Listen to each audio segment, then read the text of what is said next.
I wonder if this tweet annoyed Magnus Carlsen. I mean, Hans Niemann always annoys Magnus Carlsen, but no doubt he didn't enjoy Hans toppling him from the top spot briefly. And I say this because Magnus has been a farming. Reminds us of Ali Reza back in the day when he was trying to qualify for the candidates. He's played a lot of games on chess.com recently, and he's been playing weaker opponents, such as this guy in this game, an international master, a guy called Tobias Koelle. He's from Germany, 21 years old, but here's the thing. If you're gonna go a farming, you've got to bring your best horses. Magnus playing with black here, what a game this is. So we see Tobias kick off with d4. They're on chess.com, of course. It's 3 minutes chess, no increment this game. Now we see Magnus play very solid with a queen's gambit declined, knight f3, bishop e7, not going with the knight, takes away a few possibilities for white. And after these 4 knights enter the game, three, fourth on the way soon, we get bishop f4, castles, e3, and now here are some of the possibilities for black, right? Does Magnus do any of them? No. He goes for pawn b6, preparing to tuck the bishop into bed, but after queen c2, he goes for the hyper fianchetto, ding styly. We see takes, and it allows this tension to be opened up. Takes, king takes, you're going to castle by hand now, but it's not such a big deal, as we're going to see. h3 is g4 on the way. Well, first we get the c pawn advancing, fighting for the central space. Rook d1, good move, eyeing the enemy lady, and after Magnus develops the final knight into the game, we get queen a4 pressuring it. Now it's defended by the cannon, and knight e5 puts the question to black. Do not take this one. Terrible move. You now kick the defender of this pawn, as well as open up this rook, and this pawn in the center, not long for this world. The queen's terribly placed, so let's run back. Knight e5 played. Magnus notices he can't do it, of course, so he plays the move of knight a5. Now normally he's got a principle he lives by: when you put a pony on the edge, Der Springer an dem Rimmer ist ein absolut wie eine Schnitzel. but here it's justified because you come away from the attack, of course, and there's some tactics going on connected with this square. You know, what if white takes? This is a massive question. Opening up this pressure, e4 on the way. Well, you can just get away with rook takes. No time for b4 or the knight drops, and you've gained access to this square. Different game, very complicated. So that wasn't played. After knight a5, we get king g1, very mature move, going for the safety. Magnus now plays the explosive c4, but not so explosive here. He's actually dampening down the flames in the center and preparing to push his queenside pawns so the white queen gets out of dodge. Also reconnects with the center. We see a6, g4, Andrea starts spinning the beats. We've got a bit of action on the board. b5, opposite sides attacking on the flanks, and after king g2, before white can do anything else, Magnus pushes the juicer. This knight stumbling back, Magnus now re-enters the game with this one, and after knight g3, the pony maneuvering off the charts. This is a fantastic place to stop and mention this stunning new game. Please do have a listen to this one. Now, how often do I talk about the horsey maneuvering? Well, you're not going to believe it. The chess gods have answered my prayers with this incredible new game, Hungry Horses. It's literally made for practicing chess visualization, but using the pony, horsey, knight, stallion, call it what you will. You can embark on a quest, unlock achievements, simply relax and practice, or ramp it up a notch with the time competitive daily puzzle. And if that doesn't keep you occupied, there's a variety of different configurable features that allow you to tailor the experience exactly to your taste. Beautifully simple but incredibly designed, Hungry Horses is not only fun, but it'll also help you improve your chess through visualization and is not one to be missed. So do not delay. Check out the link in the description. Try it today completely free, and if you want to go ad free, you can do so for barely a cup of coffee. Give it a whirl well, you're going to absolutely love it. Now back to the chess. What a game that is. Do give it a try. So much fun. On with the game. We get g6 covering the f5 square, and now g5 unceremoniously forces Magnus to backpedal. He now opens the attack of these ones though on g5, so defended, and now Magnus in this position goes wrong. He gets the right concept, take the knight on e5, but he does it with the wrong one. Now you might be thinking that's stupid, you open the rook once more, but if you go with this knight, it's actually a good move,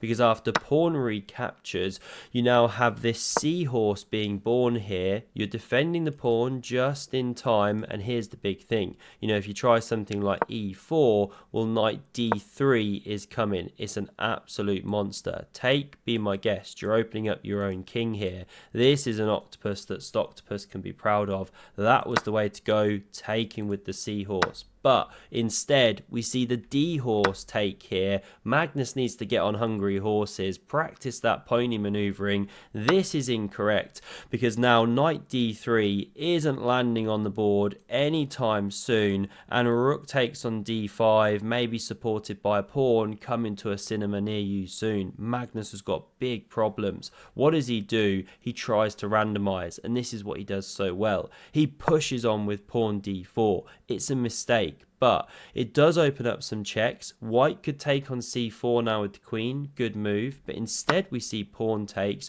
You can't take back with the knight here, or the queen simply enters the center of the board. You're pinned. If bishop c5, I stopped clicking around, I guess knight e2, right, you're just going to be dead. So we come back here.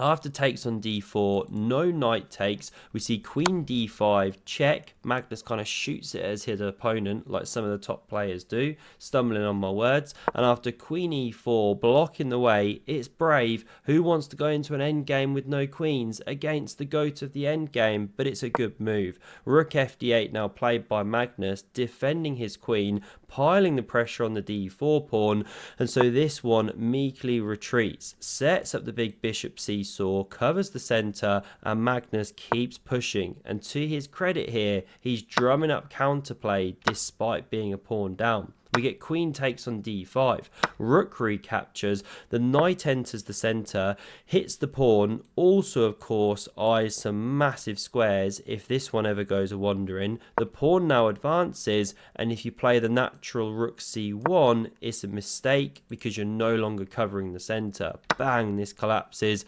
black is completely winning. So instead, we get one of George Lucas's favorite moves, r2d2 here on the board, and Magnus has a choice and he goes wrong with it.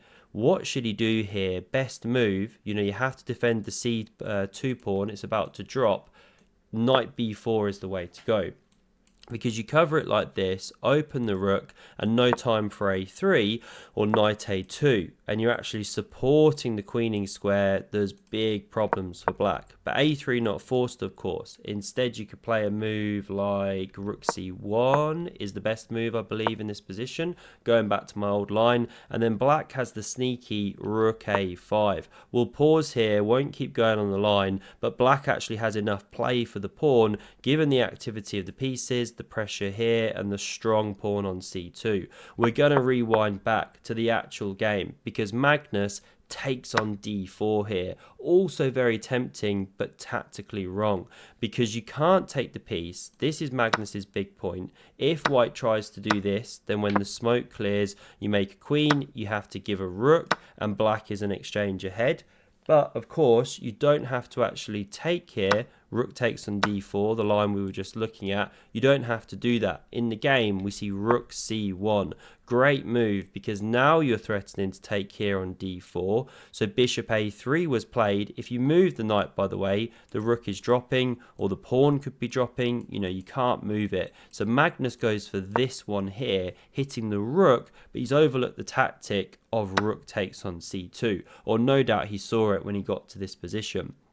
And the problem here, if knight takes, not played, then you pick up the rook, smoke clears, white is clearly better with a pawn ahead and active pieces, etc.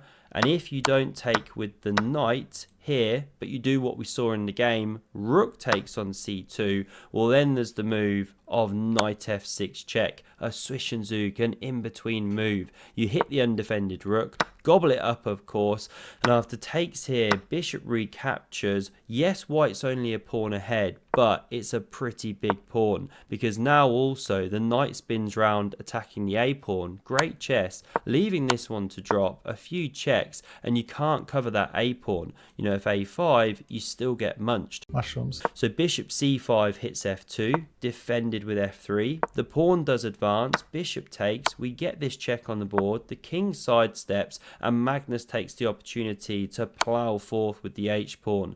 This one was a monster, tying everything down. And of course, everyone and his dog is taking en croissant, just so you can bellow it in your best French accent. That's what we see on the board. These checks are now played, and you do see a repeat here from black. But from white, but Magnus decides not to check from h6 again. Maybe he could have made a draw and his opponent Tobias would have taken it. Who knows? Magnus goes king e7. A pawn down, just wanting to play on. I mean, the kahunas on this guy. He just wants to win all the time, of course. So we see king d7. And understandable, by the way, because so often he does, of course. He hits that bishop, plus some sensitive squares. It's saved.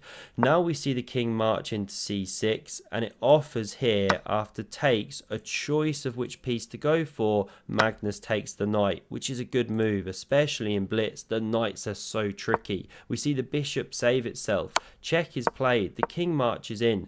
This king now covers the key invasion squares and the pawn. a4 played, and this is the problem. Run, Forest. The a pawn's got its roller skates on, an absolute marching donkey. a5's played, knight a6 blockades, but this is some very nice maneuvering. Watch the white bishop.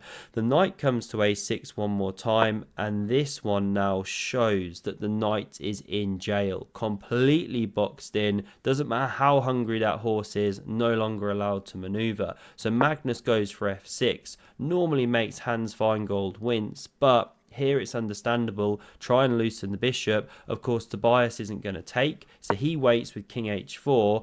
Magnus lashes out now with g5 check. What if he'd just waited something like this? Well, the problem is that white can wait longer, if you know what I mean. You can create this kind of Zugzwang, right? Eventually force the king back, bring in your king. This one's marching over. It's completely lost. Black doesn't have enough waiting moves.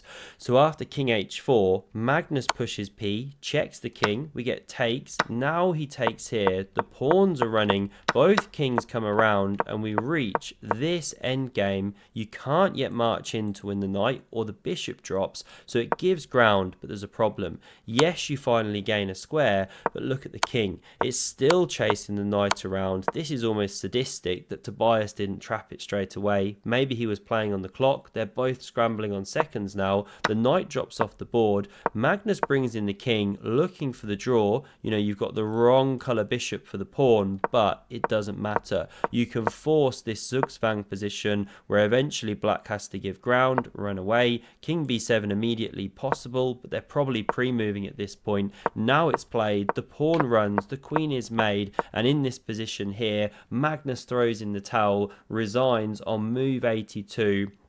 Goes down to a 21-year-old international master who no one's ever heard of. No offense, sorry, maybe you've heard of him. I've never heard of him. Great game by the youngster. Magnus crashes and burns, but he's still top of the leaderboard. Hope you enjoyed this one. Check out Hungry Horses in the description. Thanks a lot for watching, and have a look at the video on screen if you want some more epic chess. Cheers.